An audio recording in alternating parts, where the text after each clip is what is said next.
Allez, on commence notre tour du monde hebdomadaire par la Suède. Vous nous présentez la droite radicale populiste suédoise. Outsider économique, mais insider politique. Alors les termes en anglais, il n'y a pas mieux pour décrire vraiment cette situation. C'est une parution peu avant le succès électoral en septembre des démocrates de Suède. Le parti le plus à droite au Parlement se trouve à présent à la tête d'un bloc conservateur devenu majoritaire. L'objet de cette recherche académique par une équipe d'économistes suédois et sud-américains n'est pas de déterminer à quel degré exact un élu SD, donc démocrate suédois, est nationaliste, anti-immigration ou eurosceptique, mais de comparer son implantation politique en tant qu'insider avec le profil socio-économique en tant qu'élu local à l'échelon des municipalités en Suède. Alors la précision des microdonnées statistiques suédoises en la matière permet vraiment ce travail d'analyse extrêmement fin. Il en ressort que la proportion de représentants SD, d'élus SD, ayant des liens faibles avec le marché du travail et la famille nucléaire, donc la famille traditionnelle, papa, maman et les enfants, est nettement plus élevée par rapport à leurs homologues des autres partis. Les démocrates de Suède élus sont, ou en tout cas étaient, moins susceptibles d'exercer un emploi stable. Ils risquent davantage de perdre leur travail. Leurs qualifications attestées sont inférieures en proportion des autres partis. Ils ont perçu aussi davantage d'allocations chômage ou de réinsertion de minima sociaux. Les écarts apparaissent très clairement, y compris par rapport à la moyenne de la population, pas forcément des élus. Et puis il existe un autre décalage statistique frappant au regard des autres représentants municipaux et aussi de la population moyenne là aussi. Un ou une élue SD est plus souvent célibataire ou divorcé. Ses parents étaient davantage divorcés avant ses 18 ans. Et puis le père était davantage allocataire des minima sociaux et ou en dehors du marché du travail classique. Un élu local SD apparaît en cela plus souvent issu des groupes les plus vulnérables de la société, les plus en marge également d'une structure familiale traditionnelle. Encore une fois, le père, la mère et les enfants. Quant à leur manière d'exercer le pouvoir à partir de ces facteurs sociologiques, ça relèvera d'autres recherches. Direction le Brésil, Benahouda, pour voir ce qui se passe dans l'enseignement supérieur. Inclusion interrompue, point d'interrogation. Alors la présidentielle au Brésil décide ce dimanche si le progressisme de Lula Inácio da Silva revient au pouvoir avec une forte réorientation des politiques économiques et sociales. Ce récent travail de professeur brésilien d'économie nous donne à voir avec le recul des nuances très intéressante, très instructive sur les années au pouvoir de la gauche Lula.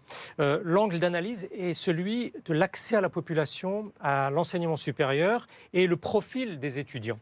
À partir des données allant de 2001 à 2015. 2001-2015, alors Lula da Silva était à la tête de l'exécutif de 2003 à 2011 et puis son bras droit, sa vice-présidente Dilma Rousseff, jusqu'en 2016. Alors sous leur mandat, les Noirs ont davantage eu accès à l'université. Le pourcentage d'étudiants à faible revenu a aussi progressé. Le nombre de ces jeunes nés en dehors des zones géographiques les plus prospères du Sud-Est a aussi augmenté. Toute une série, là on a de paramètres, montrent une forme nouvelle de démocratisation raciale, sociale, économique, territoriale de l'université brésilienne, jusqu'à ce que survienne en 2015. On est toujours sous la gauche, rappelons-le, et toujours sous la présidence de Dilma Rousseff. Une phase tout à fait choc d'ajustement budgétaire, coupe dans les dépenses publiques, révision des prix administrés, dévaluation de moitié en 2015 de la monnaie et hausse des taux d'intérêt. Et qu'est-ce que ça donne? Une rupture de tendance qui ressort nettement. Les 2 déciles les plus bas dans l'échelle des revenus au Brésil vont moins à l'université. La part des étudiants issus des 70% des foyers les moins dotés financièrement ralentit. Le nombre de Noirs continue d'augmenter, mais plus au rythme d'auparavant. Et Ana Luisa Matos de Oliveira et ses co-auteurs constatent que l'amélioration de l'inclusion universitaire jusqu'à 2017 en a été réduite, sans qu'il y ait de retour à la situation au début des années 2000.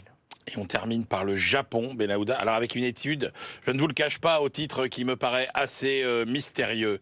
Rôle du face-à-face dans l'innovation, période de la grippe espagnole au Japon. Alors, et de quoi s'agit-il? Il s'agit de l'utilité de se voir et de se parler.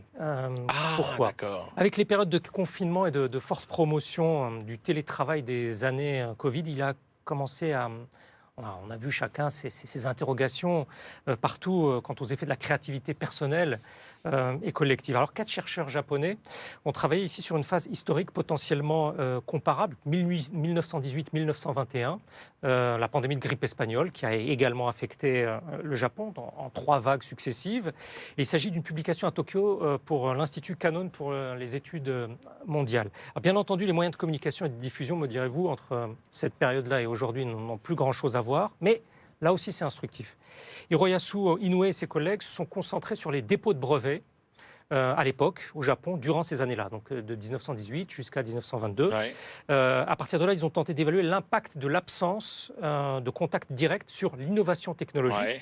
spécifiquement celle qui nécessite des interactions permanentes en face à face pour parvenir à une invention. Et il ressort de leur analyse que les dépôts de brevets, à l'époque, ont beaucoup diminué durant ces années-là de grippe espagnole dans les champs relevant de cette nécessité, essentiellement les domaines d'avancement technologique d'alors, sachant aussi que le Japon, de cette époque-là, n'avait pas encore été encore en retrait en termes de rattrapage industriel. Alors les premiers dépôts de brevets, c'est très significatif, ont baissé. Autrement dit, ce sont les anciens innovateurs qui ont pris le dessus sur les nouveaux en proportion. Et c'est une constatation très étayée.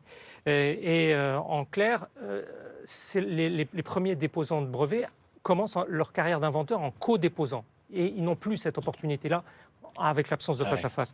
Ce qui suggère que cette restriction des contacts physiques entre 1918 et 1921, avec des collègues, avec des profils expérimentés, au cours des étapes premières, préliminaires de la carrière, a restreint la possibilité de former de nouveaux inventeurs. Plus de pieds à l'étrier. Exactement. Et ensuite, ces 4 chercheurs en sont persuadés, même si les technologies actuelles de communication peuvent compléter un défaut de face-à-face, cela peut affecter à moyen terme l'activité d'innovation. Cela supposera bien entendu d'étudier cela de la même manière, les dépôts de brevets à partir de 2000. Eh bien, je crois qu'il y a eu quelques travaux faits dans des startups israéliennes qui aboutissent exactement aux mêmes conclusions au moment du Covid. Merci beaucoup, Benahouda Abdelhaim.